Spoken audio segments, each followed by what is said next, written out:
n'a lamini na bolomana dugu Mali kɔnɔ Mali kɔ kan Boubacar Sidiki ka bɛɛ lajɛlen fo k'u waleɲumandɔn bɛɛ lajɛlen ka fo gosira min ye jamana kunnafoni ye k'a maana Ahmed Jakite ale b'an gɛrɛtigɛ la i k'a dɔn fiɲɛ tulukala la min ye Sylvie ye ale b'an gɛrɛtigɛ la jaw tali ni k'a yɛrɛkɛ min ye kuma ye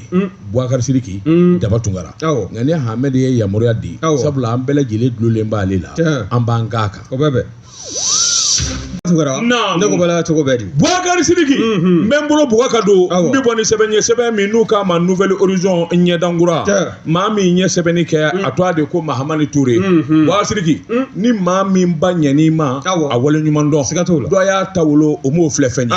Boubacar Sidiki k'a dɔn Ablaye Nandoumɛ commission rédaction min ye charte pour la paix Boubacar Sidiki i k'a dɔn jɛrɛjɛkulu min faralen bɛ ɲɔgɔn kan bɛn ni kelenya ka se ka se di Boubacar Sidiki fɔ ɲɔgɔn ka bɔ jamana kɔnɔ a kumana Boubacar Sidiki k'a dɔn ka taa fara parti politique caman kan kunungo min ye ɲɔgɔn ye i k'a dɔn o nana boloda commission de rédaction charte nationale pour la paix et réconciliation nationale min ye jɛrɛjɛkulu kɛmɛ bɔɲɔgɔnko ye a b'o bɔ parti politique ani association ni ɲɔgɔn mɛn kun tɛ dɔwɛrɛ ye hakiliw ka jagabɔ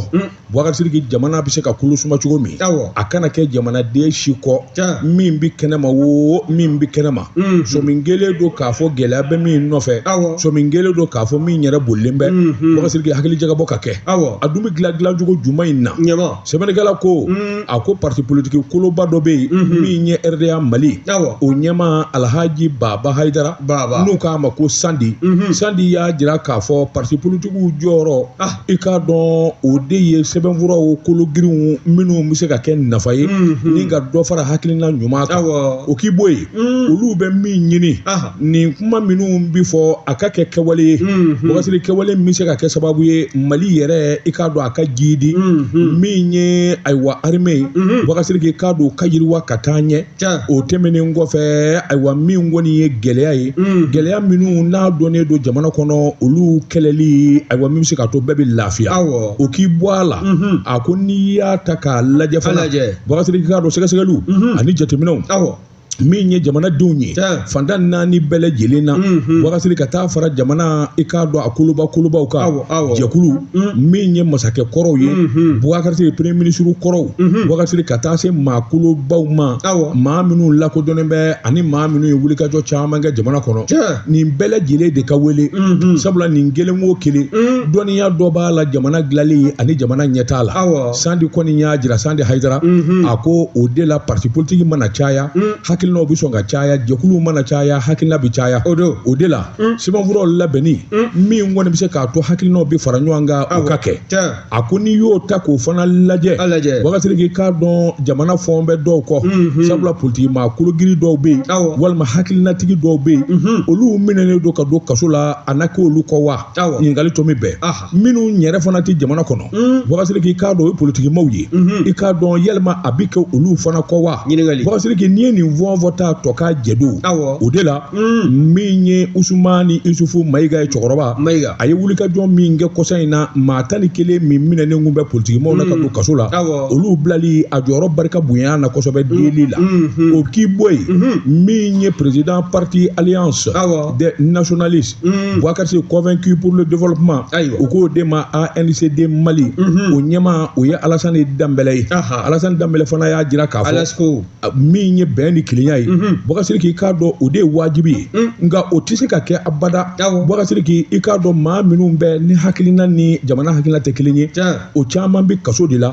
fo olu ka bila Boubacar Sidiki ka bila i k'a dɔn bilali ka ɲɛfɔ Boubacar Sidiki n'a sɔrɔla i k'a dɔn a wa gɛlɛya min b'u nɔfɛ k'u ye sariya de sɔsɔ walima u ye ko de kɛ ko min man ka jamana kɔnɔ Boubacar Sidiki o fana kiiri ka kɛ o ka fisa ka u minɛ k'u datugu kuma dati don u ka kuma na Boubacar Sidiki o tɛna ni bɛn ni kelenya ye a ko k'i bɔ yen Boubacar Sidiki jamana maa koloma caman bɛ yen minnu ye politikimaw ye dɔnnikɛlaw don nafolotigiw don Boubacar Sidiki k'a dɔn minnu yɛrɛ ye jamana to an ye min ye Ablaye Nandoumɛ ye n'ale ye rapporteur adjoint ye o y'a jira k'a fɔ tiɲɛ don o ko minnu fana bɛ ayiwa bolokɔni kan ka turu o ka kosɛbɛ sabula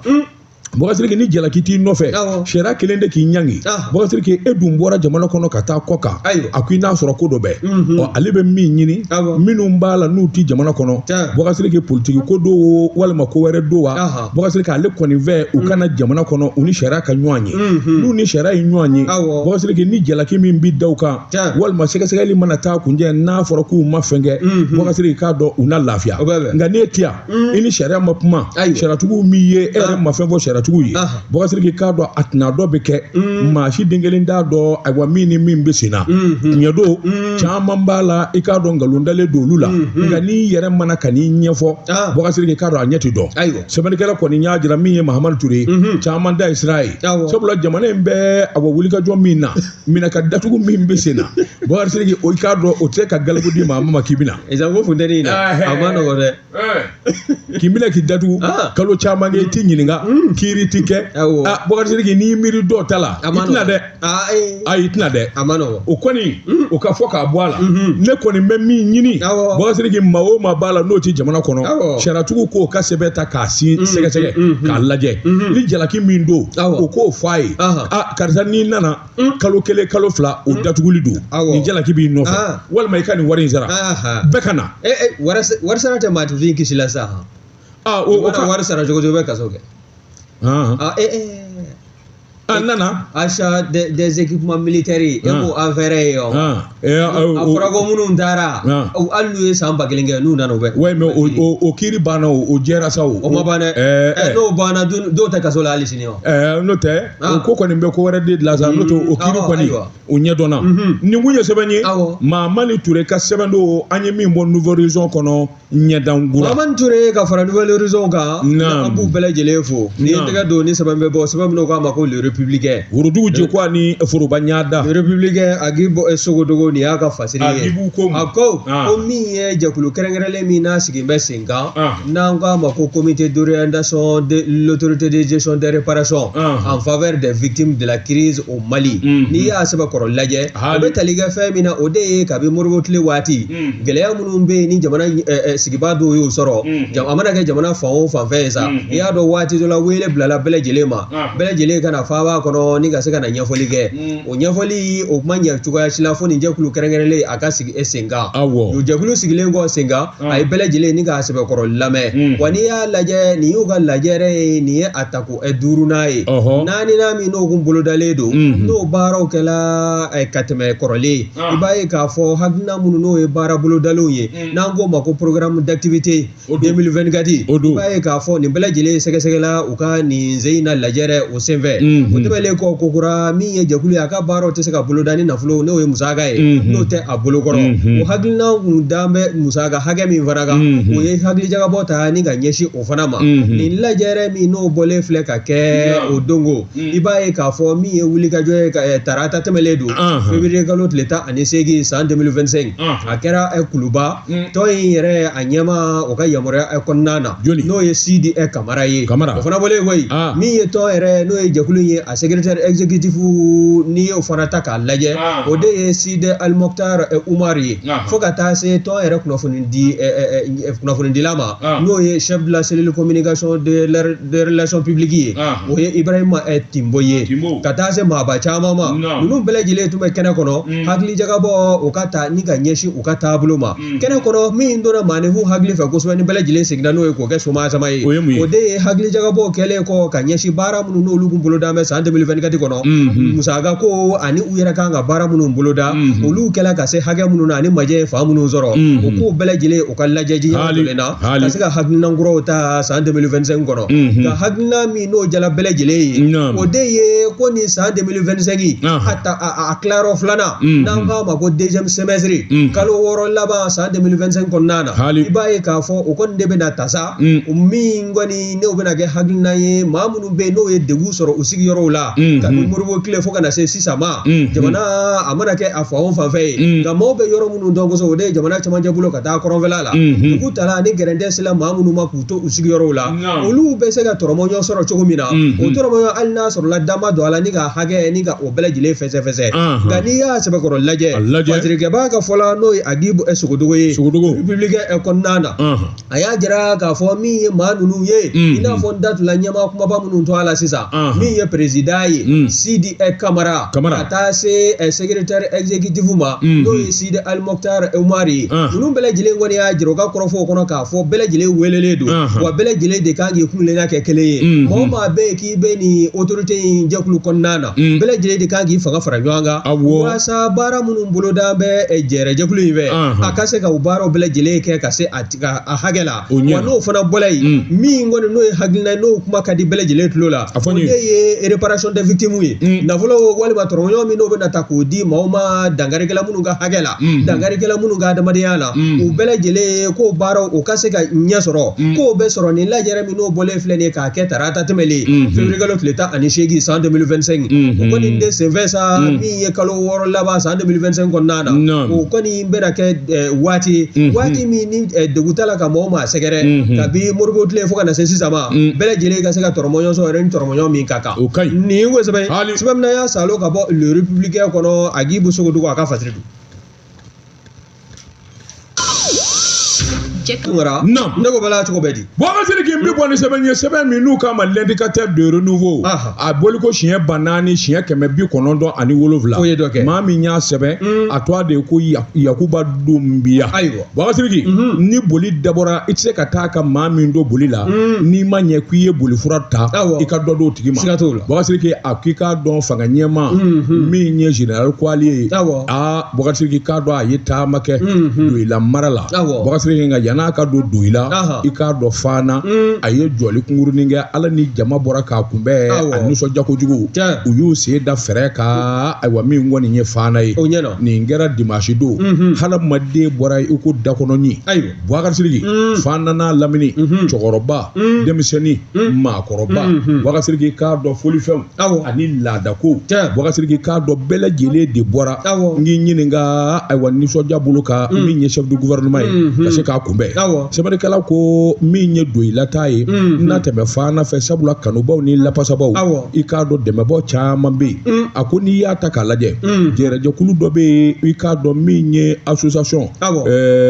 nouvelle horizon de Doila Boubacar Sidiki k'a dɔn o ɲɛmaaba ye kamalen biɲɛkɛnɛ dɔ ye min dɔ ye ko Mohamed Kulubali ni bɛɛ ko a ma ko Bavier i k'a dɔn Bavier ka labɛn a n'a ka cɛsiri Boubacar Sidiki i k'a dɔn dugumaa bɛɛ lajɛlen sɔnna bɛɛ lajɛlen dalen don a la sabula n'a ko n ko dugu bɛɛ b'a laminɛ a m'a tɛnɛma ko kɛ sɛbɛnnikɛla ko i k'a dɔn bɔlen ni ka gouvernement ɲɛmaa kunbɛn min ye fana ye Boubacar Sidiki i k'a dɔn a yɛrɛ y'a jira jɔnkɔla taama in bɛ daminɛ yan sabula ni n donna Doila min kɔni ye Doila mara ye i k'a dɔn wulikajɔw ani hakilina min bɛ na a ye dɔn ɲɛf'u ye ayiwa min ye fana ye min ye premier ministre ye a y'a jira k'a fɔ Doila min kɔni ye makama ni ɲɛtaa Doila ye dugu barikama ye dugu dawulamaba don Boubacar Sidiki k'a dɔn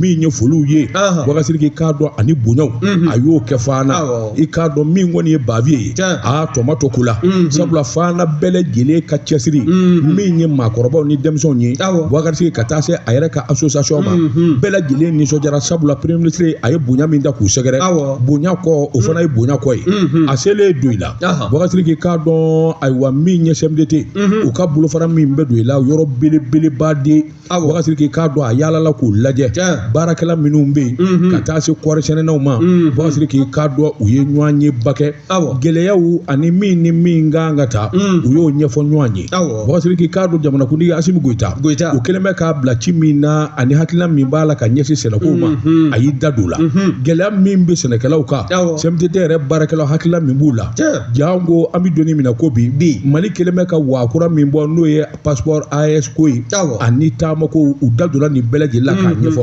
sɛbɛnnikɛla ko Doyila gouverneur min ye Mariyamu Kulubali o y'a jira k'a fɔ min ye Doyila ye sɔrɔ ni baaraw ani hakilila minnu b'a a ka marabolo kɔnɔ a da ser'olu ma gɛlɛya misɛnnin minnu fana bi kɛ a da ser'o ma kɛrɛnkɛrɛnni ɲɛna a y'a jira k'a fɔ Doyila cikɛdugu de ye kɔɔri ɲɔ ɲɛnen bɛ ye usiniba dɔ sigilen don o tuma min ye duguden bɛɛ lajɛlen hakilila de ye kelen ye jamana ka yiriwa ani jamana dɛmɛni o fana tɛ taa dɛmɛ kɔ o de la Bawasiri k'i k'a dɔn jamana o jamana n'i y'a ye san sɔrɔ i b'a sɔrɔ a sera a yɛrɛ kɔrɔ Doyila kɔni i k'a dɔn olu na fɛn bɛɛ kɛ Mali ka se ka s'a yɛrɛ kɔrɔ nin kun ye sɛbɛn ye an ye min bɔ indicateur de haut niveau kɔnɔ a ka bi bɔli la indicateur de haut niveau karamɔgɔ Daba Tunkara ne y'o bila info matin ne b'o ta fari sɔgɔmada la kunnafoni fasiri ye nin ye o ye Abulayi Watara ye Buloko ko min ye anw ka ministre min n'a ɲɛsin bɛ anw ka jiko ani kuranko ma n'o ye n yɛrɛ tɔgɔma ye Bɔkari Janɛ a ye munumunu Bɔkari Janɛ ayi i tɔgɔma tɛ cogo di ale tɔgɔ de ko Bɔkari e tɔgɔ de ko Bakari a ye sɔrɔ ne fɛ ka création kɛ tɔgɔko la sa Bubakari Janɛ ale min ye ministre Bubakari ani Bakari kelen tɛ i ye taa faama k'i tɔgɔma ye cogo di Osman e bɛ ne wele cogo di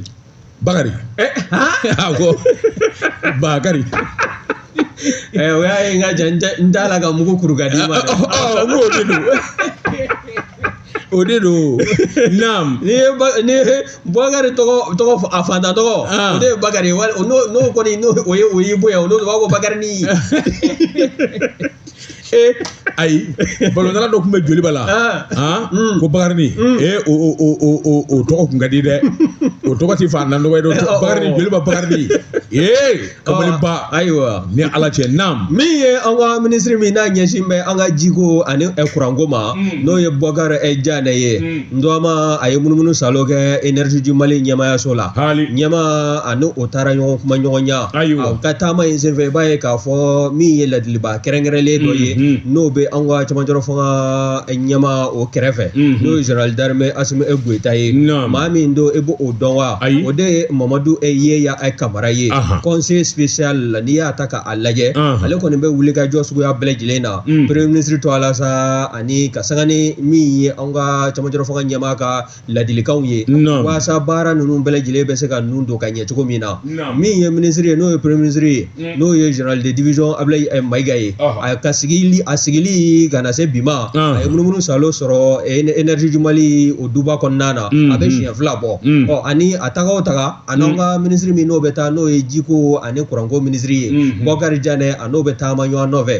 nka n'i y'a sɛbɛkɔrɔ lajɛ nin donni kama i b'a ye k'a fɔ tanoli caman t'a la ka bɔ énergie du Mali ɲɛmaaba n'o ye Abulayi Jibril Jalo ye ka bɔ a yɔrɔ ni ka ɲɛsin nin dunan ninnu ma a donni kama a y'a jira k'a fɔ u ka nali ale sigi bɛ n'a ye wa a y'a dɔn fana k'a fɔ min ye degun min n'o bɛ énergie du Mali ɲɛmaayasoba kan u bɛ dɔ dɔn a la wa olu yɛrɛ fana ye dɔ ɲɛfɔ u ye wa n'i y'a sɛbɛkɔrɔ lajɛ taama in kun tɛ dɔwɛrɛ ye koyi jamanadenw ka se ka kuran sɔrɔ o nimisiwasa hakɛ kɔnɔna na wa n'i y'a lajɛ min ye sunkalo kalo min ni o kɔni an n'o cɛ tɔ ye panko kelen ni ɲɛ wawa ye i b'a ye k'a fɔ marisikalo o daminɛw na an bɛ sunkalo an b'a jaso k'an jɔ n'a ye sunkalo kalo o ɲɛbila baaraw bɛ se ka boloda ka ɲɛ cogo min na min ye 24 heures kɔnɔna na kuran min n'o kɔni ni faso bɛ n'o ta k'o di jamanaden kelenna bɛɛ lajɛlen ma o de ye lɛrɛ 19 ye 19 heures par jour o de bɛna ta ni ka di jamanaden kelenna bɛɛ lajɛlen ma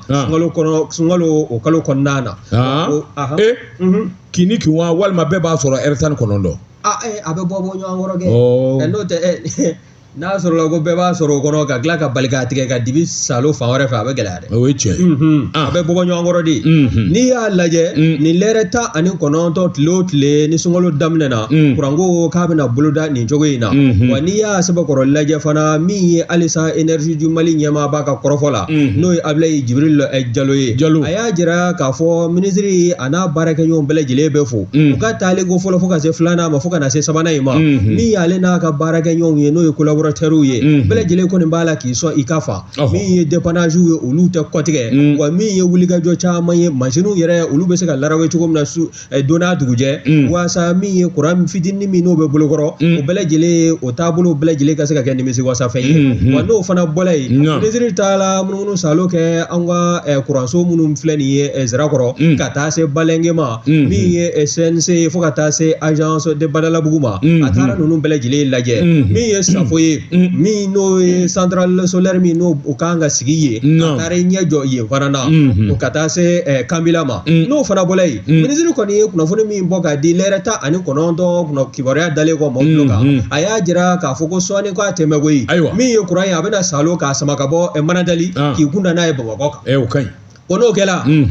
o deuxième ligne o bena gesa buiga kurantiga ba peu ka o ligne mena sabani sira mi ye ani dalu mi ba ko kofe o de korofo mi no hagil no talanga conseil des ministres do severe no de ambena crédit mununda ka do anga téléphone una ani ambe orange mona fuka ta se move mona uma téléphone ga wariti wala makata warita toroyo mi no betige ala wala ma crédit kele ga ko téléphone recharger toroyo mi no betige ala al nasro o hage o fonde folo ibaye ka fo ko de na ke sabu ni kan ni ngurai no ye ni lin flana ye ka sama ka bo manatali ni kan na e ba ko o be na ke sabu kele kurango gele ami no be jamana de ka fa ba ko na ka chama bade takabwala ambe se ka fo ere kurango degu abe ba no baro bele jele ku ya woni ni we sabe so na ya salo ka bo info en matin kono Abdoulaye Ouattara ka fasiridu bo fasiri ki membulo bu ka do mi boni sebe mi nu ka ma nouvelle horizon nyedangura bo fasiri ka do sambisa ba boli o ti batara sɛbɛnni ye maa min ye nin sɛbɛn a to a de ko Yusufu Konate ko minisiri min fana n'ale bɛ jago kunna dunfɛnw ani fɛn minnu bɛ don jamana kɔnɔ o de ye ayiwa Musa Alasani Jalo fulakɛ i k'a dɔn a ka wuli ka jɔ ani ɲininkali ani sɛgɛsɛgɛli a barika bonyana min bɛ senna o ye sunkalo ye Boubacar k'i k'a dɔn min ye jamana juraw ye chambre de commerce d'industrie du Mali dɛnɛndɛmɛ ni i k'a dɔn an ka fara ɲɔgɔn kan aw de bɛna ni mina ye jamana kɔnɔ anw minnu ye faamaw ye k'a ɲɛnabɔ a bɛ nɔgɔya cogo min o tuma an ka ɲɔgɔn ɲininka Boubacar a y'a jira k'a fɔ kabini ale kɔni kɛra minisiri ye a bɛ wuli ka jɔ ani munumunu salo la kalo o kalo a y'o laada sigi ani jamana jurabaw Boubacar k'a don u bɛ ɲɔgɔn ye in bɛ tali kɛ ka ɲɛsin i n'a fɔ jamana minɛn minnu bɛ don a kɔnɔ Boubacar janko mago bɛ se fɛn minnu ma kosɛbɛ sunkalo la o de la min ye ɲɔgɔn ye a bɛ cɛri ka se fo ayiwa président de chambre ma minnu kɔni bɛ yɔrɔ wɛrɛw la n'o ye délégué régional ye Boubacar nin bɛɛ lajɛlen kun ye kunnafoni ka se ka diɲɛsɛn bɛɛ ka labɛn kɛ bɛɛ mana kɛ min ka kɛ o kɛcogo la sunkalo ma se Boubacar jateminɛw y'a jira minɛn caman de bɛ mɔgɔw mago bɛ se min ma minnu da bɛ gɛlɛya walima dɔ bɛ fara a sɔngɔ kan o banna Boubacar sabula min ye minɛn nabaw ye an ka sigi ka kuma an ka tiɲɛ fɔ ɲɔgɔn ye jamanadenw ka lafiya la Boubacar minɛn dɛsɛ kana kɛ wa minɛn sɔrɔli sa kalo 12 nɔgɔya la an ka bɛn sɔngɔw a n'a dicogo kan o de fɔra Boubacar k'a dɔn sunkalo nata gɛlɛya ni gɛlɛya minnu n'o dɔnnen don bɛɛ fɛ Boubacar da ser'o olu ma kɛrɛnkɛrɛnnen ɲɛna julaw jɔyɔrɔ i k'a dɔn olu y'o fɔ nin min ɲɛ walima nin di ɲɛ Boubacar k'a dɔn dunfɛnw min ye ɲɔ ye maaɲɔ min ye ayiwa kenige Boubacar ani blé tɛ fɛn de ye alikama Boubacar k'a dɔn alikama tulu min ye sogow ye sukoro o n'a nɔna fɛn o fɛn n'o de bɛɛ hali farini ko mɔgɔ mago bɛ s'a ma kuma kɛra nin bɛɛ kan dɛsɛli ko kuma kɔni tɛ Boubacar k'a dɔn sɔngɔ ko o fana fɔra ka t'o sɛbɛn kɔrɔjɔ Boubacar a yera k'a fɔ jɔnko sugu kɔni gɛlɛyaba tɛna ye sugu kɔnɔ nka minɛn fana sɔrɔli Boubacar gɛlɛyaba tɛna y'o la gouvernement kan ka fɛn o fɛn kɛ Boubacar waasa ko in bɛ nɔgɔya juraw ma i k'a dɔn olu b'o kɛ min ye minisiri Musa Alasani ye a fana y'a jira k'a fɔ cɛmancɛ fanga président Asimu ye ayiwa ale bila ci min na o fana ye nin ye o fana ye nin ye nin bɛɛ bɛ nɔgɔya de kɔfɔ jamanadenw bɛ lafiya sɔrɔ cogo min na Boubacar minisiri Jalo a ko o t'a bali ka kuma Boubacar jamana bɛ lafiya n'a sɔrɔla usine caman de b'an fɛ yan juraw kan k'u banba usine ko de kan minɛn sanni jamana kɔ ka kana n'a ye Boubacar k'a dɔn tiɲɛ don nka ni gɛlɛya tɛ ban nka n'u sera k'u jija ka usine caman dayɛlɛ Boubacar o de bɛ fisaya jamana ma sabula o de ye ko laban da ye o ka fisa minɛn mina sani diɲɛ jamana wɛrɛ la waati dɔw bɛ na mina dɔw bɛ yen a bɛ bɔ jamana minnu na a bɛ dɛsɛw la nka n'a b'i yɛrɛ bolo kɔrɔ wagati k'a bɛ kɛ sababu ye jamanadenw k'a sɔrɔ nɔgɔya la i ka baara kɛ cakɛda caman dayɛlɛ wagati k'i k'a dɔn dunfɛnw sunkalo min sotɔ filɛ nin ye i k'a dɔn ɲinɛman ka k'a bɔ wagati i k'a dɔn sunkalo maa fɔ ni malo ni sukaro ni ɲɔ ko fɔra wagati a bɛ hakili jigin dankɔrɔba la i n'a fɔ GGB ala ka hinɛ a la ba wɛrɛ si la Grand Grenier du Bonheur ayiwa an balimaw anw juraw kɔni malo ti ban sukaro ti ban ɲinan sunkalo bɛɛ k'i hakili sigi camion ni bateau falen don an bolo a natɔ don dankɔrɔba sara a bɛ kɛ cogo di saya bɛ bɛɛ dun la ilaha dankɔrɔba sara cɛ dumanba nin kun ye sɛbɛn ye an ye min bɔ Nouvelle Horizon kɔnɔ ɲɛdankura karamɔgɔ tɔgɔ tun wɛrɛ Nouvelle Horizon l'indicateur du renouveau ne bɛ o ta Seydou Jara nin y'a ka fasiri Jarakɛ ko mun Jarakɛ ko ko min ye wulikajɔ ye ka ɲɛsin halisa kɔrɔfɔmisɛn minnu n'o caman bɛ anw ka temigɛrɛw na ani anw sigi bɛ yɔrɔ yɔrɔ n'an tɛmɛna maa kelen ni fila kan kɔrɔfɔ bɛ ta ka ɲɛsin fɛn min ma gouvernement kɛlen kɔ ni k'a ka taxi ko kuma ni ka o sanzala ma o taxi k'a na tali kɛ anw ka téléphone crédit minnu n'an b'o ta k'o don anw ka téléphone kɔnɔna na ko tɔrɔmɔɲɔ dɔ n'o kan ka tigɛ o la n'o fana bɔla n bɛ taa wari ci wali n bɛ taa wari bila o bɛɛ lajɛlen musaka dɔɔni kan ka salo ka bɔ o wariw ci ta wali o wari tataw la min bɛna kɛ sababu ye ka gouvernement ni k'a dɛmɛ a ka baaraw kologili dɔw la minnu bɛna kɛ sababu ye ka kɛ lafiyada ye ka ɲɛsin jamanaden kelenna bɛɛ lajɛlen ma nka n'i y'o ko lajɛ maa dɔw kɔni olu y'o kɔrɔfɔ ta ni k'o sanzalama k'a jira k'a fɔ min ye gouvernement yan'a kana bɛn an ka fan da ni kulew kan e ko wari a sɔrɔ jogo wɛrɛ tɛ yen n'a bɛ se ka o sira taama wa k'a sɔrɔ a ma se anw ma kuma tɛ k'a fɔ k'a na taa tɔrɔmɔɲɔ tɛgɛ an ka crédit ta wariw la ko a m'o bɛɛ lajɛlen fɛsɛfɛsɛ o a y'a jira sa k'a fɔ ko jamana ka wari sɔrɔ da jɔn ko ala o bolofara n'o siramisɛn o sɛbɛn kɔrɔ ka ca ko nka ko fɛn min fana bɛ fɔ u ye o de ye u ka caman bɔ jamana yɛrɛ a bɛ musaka minnu kan k'u kɛ kɔsada in na ka sanga ni nin waati kɛrɛnkɛrɛnlen kɔnɔna ye k'a ka camanba de bɔ o la i b'a ye k'a fɔ min y'an ka camancɛ fanga fagabolo ɲɛmaa ye général de division Ablaye Mayiga ale kɔni a ye kumada sɔrɔ ani julaw ni ɲɔgɔn cɛ secteur privé mɔɔw n'o ye kɛnyɛrɛ ye cɛkɛda bunda ɲɛmaaw ye o lajɛrɛ senfɛ e ko a ma kɔrɔfɔ caman ta ni ka o sarada wa a y'a jira k'a fɔ min ye jamanadenw bɛ ka kulo ye k'a fɔ ko dɔ ka bɔ musakaw la jamana yɛrɛ ka train de vie ka camanba bɔ o la n'o de ye jamana bɛ musaka minnu kɛ ka caman de salo ka bɔ o la walasa an ka se ka kun ni ɲɔgɔn ye min ye nafolo ye o bɛɛ minnu bɛ salo ka bɔ jamana ka taabolo musaka sira ninnu na o ka se ka don da wɛrɛw fɛ min bɛ se ka kɛ sababu ye lafiyada bɛɛ lajɛlen ka o sɔrɔ Ablaye Mayiga n'o ye général de division Ablaye Mayiga ye min ye premier ministre ye ale y'a jira o kɔrɔfɔw senfɛ sa k'a fɔ anw ka jamana taabolo damadɔ ta bɛ ɲɛmaaw fɛ min bɛna kɛ sababu ye jamanaden bɛɛ lajɛlen ka lafiya bawo ko n'i ye misali yɛrɛ ta san 2024 tɛmɛlen in na ko min ye CFA wari miliyari 100 ani 1 ye o kɔni o de salo la ka bɔ dépenses la walasa o ka se ka don da wɛrɛw fɛ min bɛ se ka kɛ sababu ye jamanadenw caman ka bɔ u ka degun ani u ka kuleba la wa n'i y'a lajɛ a fɔlɔfɔlɔ la fɛn min na i b'o o dɔn wa min ye ministres ye u ka taa ni ka segin jamana ni jamana wɛrɛw cɛ sira taamali baaraw la u ka taama caman bɛ yen n'a bɛ se ka ɲɛnabɔ telefɔni fɛ o bɛ ɲɛnabɔ a ma se i ka pankulu ta walima avion ta walima ka don mobili kabanaw kɔnɔ ka munumunu salo boloda i jɔ pankulu ni avion o tɛ kelen ya ayiwa mobili de ko don an i ka pankulu ta walima i ka don V8 belebele ninnu o V8 ninnu n'o ka bɔ yan ka taa Segu o bɛ komi avion bi ye a bɛ taji min yala a bɛ dafa la de ka caman de ka bɔ dɔ ka b'o la o ka ɲi ni caman bɔr'o la o fana tɛmɛlen kɔ kokura a y'i ɲɛsin fɛn min fana ma o de ye ko nafolo min n'o salo la ka bɔ jamanakuntigi n'o ye camancɛ fanga ɲɛmaa ye colonel Asim Goita a ye a ka fond de souveraineté a ye min salo ka b'o la ko k'o kɛ œuvre sociale ye k'o kɛ dɛmɛ ye ani dɛmɛ ka ɲɛsin jamanaden kelenna bɛɛ lajɛlen ma n'o taara wolo forage belebelew caman seli la a ko taabolo min filɛ nin ye ko nin bɛɛ lajɛlen bɛ wasa kɛ n'o fana bɔla yen i b'a ye fana k'a fɔ taabolo wɛrɛw fana bɛ yen minnu bɛ yen n'olu ko b'a la ka lajɛ ye diɲɛma jɔlen na min bɛna kɛ sababu ye halisa caman bɛ se ka bɔ cogo min na jamana ka musaka bɔta la san kɔnɔna na min nafa bɛ se ka yɛlɛ jamanaden kelenna bɛɛ lajɛlen kan nka n'i ye ko in lajɛ fan wɛrɛ fɛ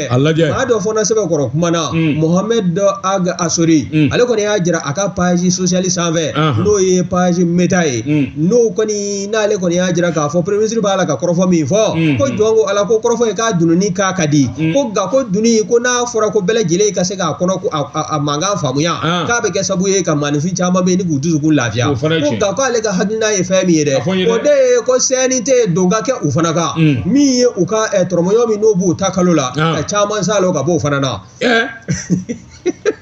A tɔ kɛra Buguni examen min ye CNT maaw ye olu u ka fɛɛrɛ ni dabali tigɛ ka ɲɛsin u ma dɔ ka salo ka bɔ u ka nafolo tata la kalo la min bɛ se ka kɛ sababu ye o musaka n'o tɔrɔmɔɲɔ in fana n'o farala ɲɔgɔn kan o bɛ se ka ko dɔ dilan jamanadenw ye jamana yɛrɛ kungo dɔ la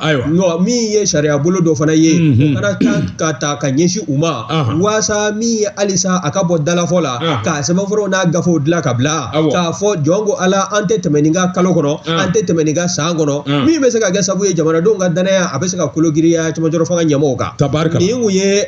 Mohamed Aga Asori o ka kɔrɔfɔ ye a bɛ se ka fɛn min fɔ ka da nin ka fasirikɛbaa ka fɔ la n'o ye Seydou Jara ye indicateur du niveau kɔnɔ o de ye sama-samali min kɔni n'o bɛ jamana marabaaw n'o ye cɛmancɛ fanga ɲɛmɔgɔw ye o ni jamanadenw ni ɲɔgɔn cɛ o de ye ko dɔ ka bɔ jamana yɛrɛ ka musaka kɛtaw la min bɛ se ka kɛ sababu ye anw ka haminanko caman bɛ yen olu bɛɛ lajɛlen ka se ka ɲɛ sɔrɔ nin ye sɛbɛn sɛbɛnna y'a salo ka bɔ l'indicateur du niveau kɔnɔ Seydou Jara a ka fasiri don. Karamɔgɔ Dama Tunkara ne ko bala cogo bɛɛ Boubacar Sidiki ne bɛ n bolo kari ka don n bɛ bɔ ni sɛbɛn ye sɛbɛn min n'u k'a ma don Wagadu nin y'a boli ko siɲɛ 234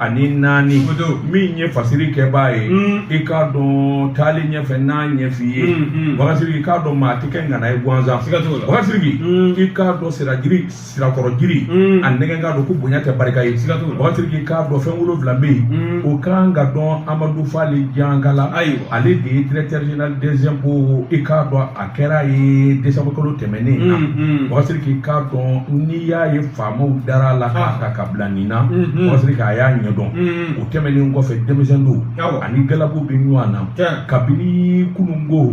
min ye impôt baara ye a bolo b'a la san 50 ani san 2 Amadou Fali Janka Boubacar Sidiki i k'a dɔn ale de nommena ka kɛ directeur général des impôts impôt ye cakɛda ye min bɛ nafolo de suuru jamana kɔnɔ a bangena lɛrɛ i k'a dɔn ala ni faso ka di n ye lɛrɛkaw ka ɲɔgɔn ye min kɛra u y'a ta k'a f'u ka dugu yiriwali i k'a don ɲɛmaa ye Boubacar Sidiki ni o dun di maa si ma gansan san 1973 Amadou Fali Janka a kɛra décembre kalo tile 18 san 2024 ale de kɛra directeur général des impôts ye o y'a sɔrɔ juin kalo tile 30 san 1973 lɛrɛkaw fɛ yen Boubacar Sidiki i k'a dɔn yen faso y'a to zojuru n'a barajuru bɛ yen Boubacar Sidiki a t'o dogo maa si la sabula wulikajɔ ani dɛmɛ ka ɲɛsin faso ma Boubacar Sidiki i k'a dɔn o bɛ coordination de développement cercle de nere kɔnɔ telu balimaw sinjiw Boubacar Sidiki a ye maa o maa dɔn sɛbɛnnikɛlaw ko n'i gɛrɛla la i b'a dɔn k'a fɔ nin kamalen i k'a dɔn faso ko ka d'a ye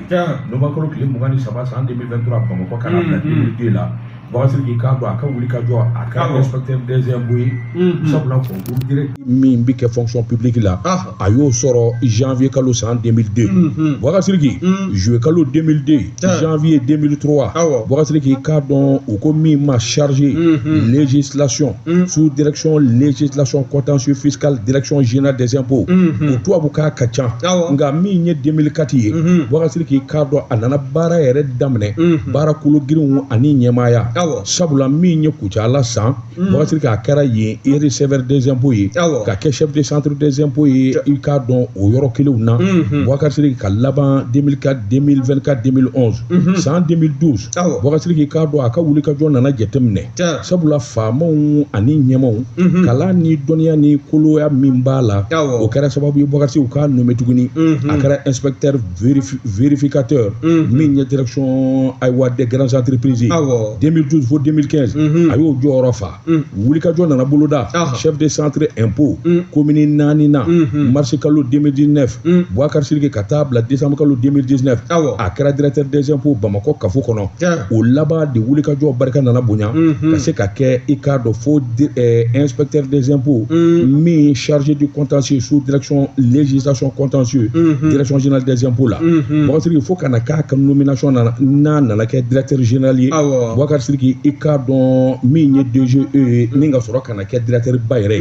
sɛbɛnnikɛla k'o ti kɛ gansan o Siriki ni maa ti fɛn dɔn ninnu ka diplôme de ye diplôme ye awɔ an ka taa nin ka diplôme de ye diplôme ye diplôme jɔ dɛ an ka taa détenteur de 6 diplômes diplôme d'études supérieures spécialisé DSS o ne ta in bɛ cogo di a daminɛna an ka taa e ta in ye an ka taa sa bɛ nin bɔ ma nin ye bi an ka taa a kuma yafa ma mamugu de ka di ye kojugu fiscalité école nationale des finances publiques Boubacar Siriki françaiscaw fɛ yen promotion 2011-2012 diplôme d'études approfondies droit public faculté des sciences juridiques économiques FSGE session du FSGE a ma ja i bɛ ne corriger o la mais min f'i ye i bɛ k'u yɔrɔ min fɔ tan dɛ ahɔ an ye ɲɔgɔn sɔrɔ yen e ni jɔn de a dati fɔ a ye dati fɔ DSS kun ayi o b'i bolo wa mɔr e bɛ la e b'i waso ne na ko dɔ wɛrɛ tɛ ne bolo defu kɔ maa tɛ nin min defu sɔrɔ wa a ma ja Boubacar Siriki sɛbɛnnikɛla ko diplôme kɔni a ko n'i y'a ta k'a lajɛ a ye ko in daminɛ a daminɛ kuma na sabula 2002 min ye ayiwa maîtrise administration publique école nationale d'administration ENA session juin 99 sabula a ye baccalauréat sɔrɔ lycée Mahamani Alassane na Hayidara min ye Tumutu Boubacar Siriki ka tila ka na min ye session de juin 95 baccalauréat a nan'o salon premier de sa promotion avec émotion du jury. Avec émotion de sa motion du jury. Motion du jury. Merci. Et c'est ce qu'il entendait. Ok. Avec motion.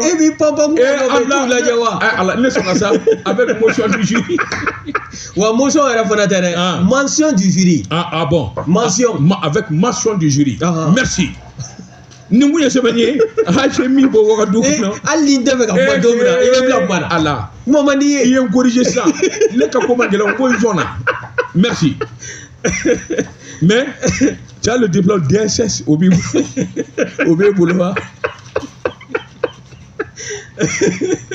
waati ni bala cogo bɛ nin waati koronnen don i bɛ kuma de bila maa na ka maa de o waati koronnen sa an ka taa karamɔgɔ de waati wɛrɛ ni n tɛgɛ don ni sɛbɛn bɛ bɔ sɛbɛn min k'a ma ko soir de Bamako wula soir de Bamako Abdurahmane Traoré nin y'a ka fasiri ye a b'u ko mun a ko min ye anw ka sɔrɔdasiw ye ka taa se Maroc sɔrɔdasiw ma ɲɛmaaya bulon fila e ko o tɛgɛ den tɛ ɲɔgɔn ma wa an ka se ka kow lajɛ ɲɔgɔn fɛ hakilina ɲuman minnu bɛ yen n'olu bɛ se ka kɛ nafa ye jamana fila ma Maroc jamana ani faso Maliba an k'an tɛgɛ di ɲɔgɔn ma ka se k'o baaraw ɲumanw ni ka o bolo da n'i y'a ta k'a lajɛ février kalo tile 17 san 2025 i b'a ye k'a fɔ anw ka minisiri min n'o ɲɛsin bɛ an ka kanako ani sɔrɔdasi kɔrɔw ka taabolo ma i b'a ye k'a fɔ a ye délégation belebele dɔ ni ka o bisimila délégation des experts des forces armées royales marocaines n'o ye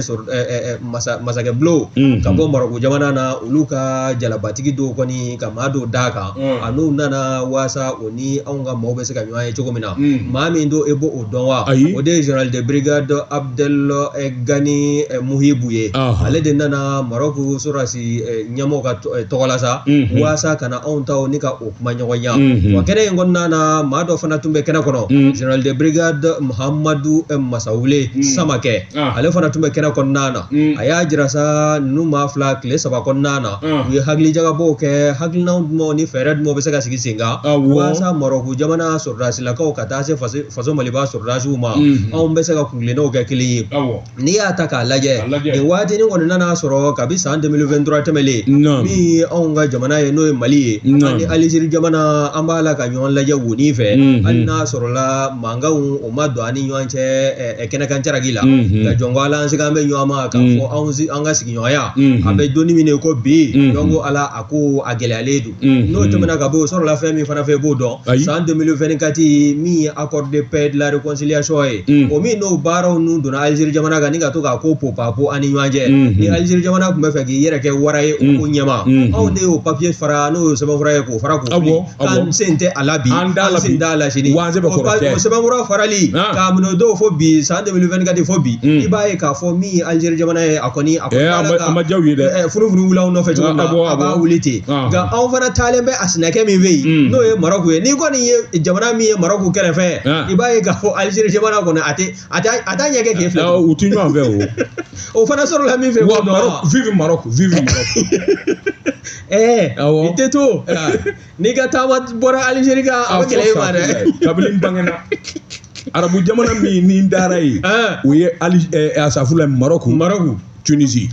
Algérie kɔni hali ma deli ka tɛmɛ yen fɛ hali avion na wa ani Algérie jamana ni Maroc jamana i b'a dɔn olu fana ka gɛlɛya bɛ yɔrɔ min nɔfɛ o de ye Sahara Occidental o ye dugukolo kunkuru ye kunkuru min kɔni bɛɛ lajɛlen bɛ k'a tigiya kɛ i yɛrɛ ta ye kɔni o bɛn tɛ o tilali ko kan o gɛlɛya in fana a kɔni a sinsinlen don Alger ani Araba ni ɲɔgɔn cɛ a bɛ kabi san 2021 wa n'i y'o ko ta k'a lajɛ Maroc jamana kɔni y'a jira sa k'a fɔ min ye ale ni gɛrɛ faso Mali b'a la ka sanga ni anw kɛlɛkɛminɛ lahaw ta min b'anw bolo sisan n'anw bɛ kɛ teri ye ani kɛlɛ dɔnniya kura minnu fana bɛ ale ka lɔkɔlisow la sɔrɔsi kunda jɔn ko ala tɛgɛnɔbilaw kɛlen kɔ sɛbɛnkɔrɔw la an ka se ka taama ka don ɲɔgɔn kunna ka taa bɔ ɲɔgɔn ye waasa kalanw olu bɛ se ka kawuriya cogo min na lakana ko o ka se ka don bɛrɛ la jamana fila in ni ɲɔgɔn cɛ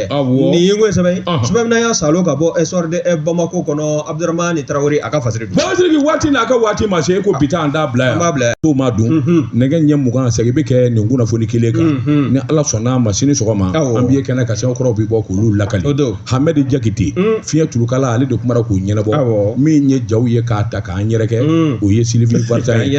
min ye sɛbɛnkɔrɔw ye olu kalani Boubacar Sidiki Daba Tunkara wa